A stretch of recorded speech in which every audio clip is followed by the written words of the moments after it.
तो नमस्कार दोस्तों।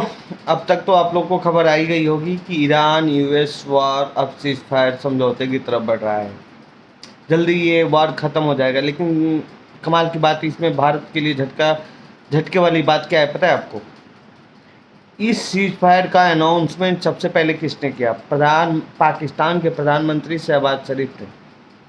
इंडिया की डिप्लोमेसी को जो इंडिया की डिप्लोमेसी तय करने वाले हैं, जो इंडिया के विदेश मंत्री हैं या प्रधानमंत्री हैं, उन्हें शर्म से मर जाना चाहिए।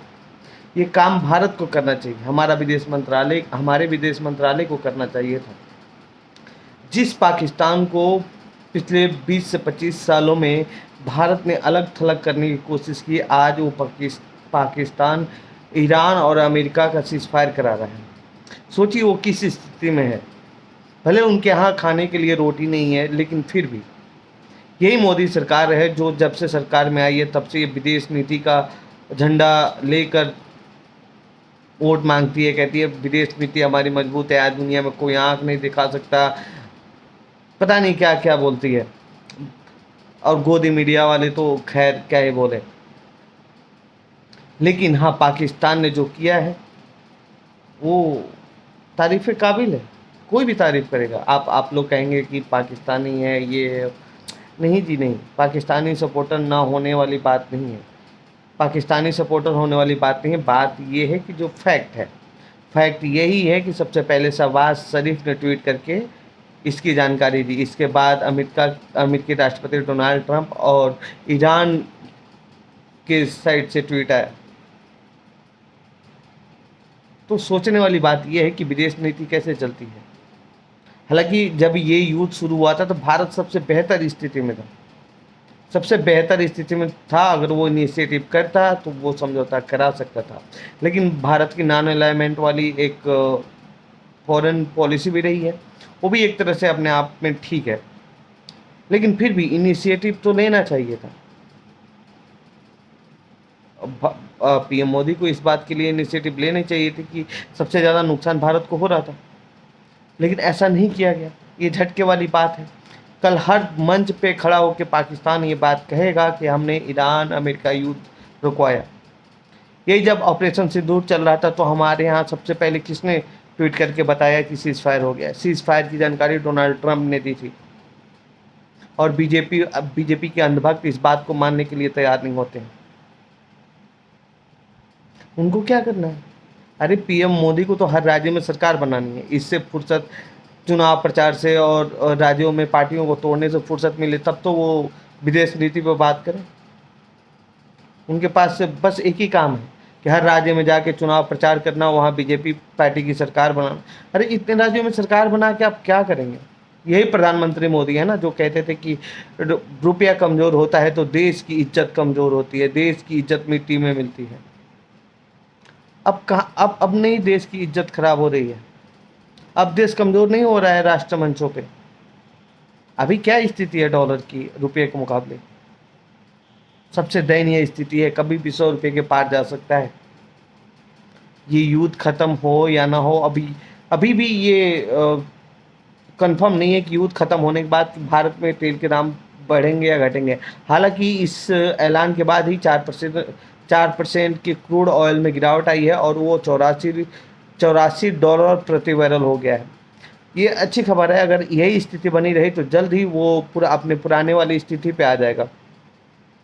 लेकिन सवाल यही है कि हम कब तक दूसरे पर निर्भर रहेंगे?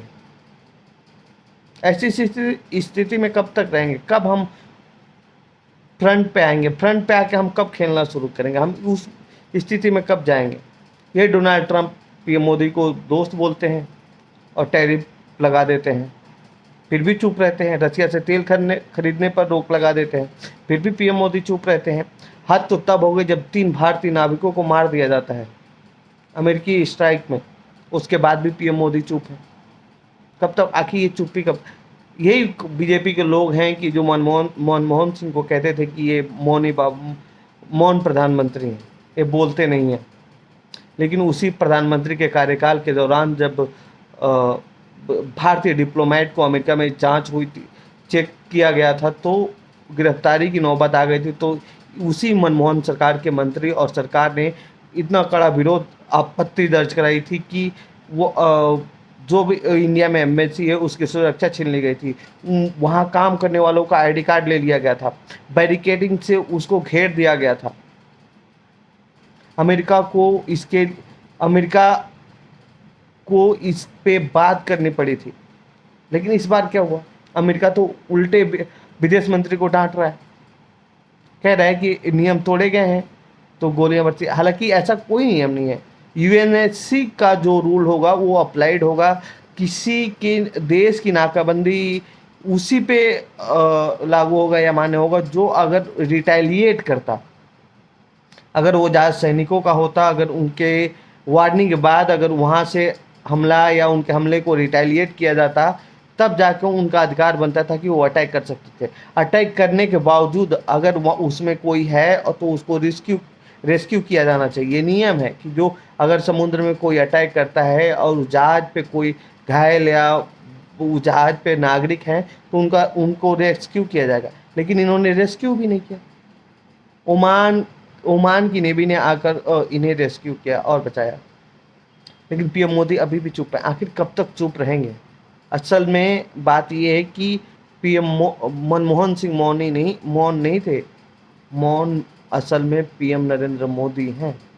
अब मुझे तो समझ नहीं आता अमेरिका के नाम पे हमेशा चुप्पी क्यों साध लेते हैं पीएम मोदी। ऐसा क्या है अमेरिका के पास, ये समझना होगा। केवल राज्यों में चुनाव जीतने से नहीं होगा। अगर इस देश की स्थिति बेरोजगारी दूर करनी है, अच्छी स्थिति में लाना है, तो आपको बड़े राष्ट्र मंचों पे अच्छा काम करना होगा। आपको विदेशी फंड लाने होंगे, आपको विदेशी कंपनियां भारत में लानी होगी ताकि विदेशी इन्वेस्टमेंट्स आ सके। ऐसे चुप रहने से नहीं होगा। जीतिए। आप पूरे भारत के राज्यों पर कब्जा कर लीजिए। पूरे भारत में सभी राज्यों में अपनी सरकारें बना लीजिए। इससे स्थिति थोड़ी बदल जाएगी, स्थिति और भयावह हो जाएगी।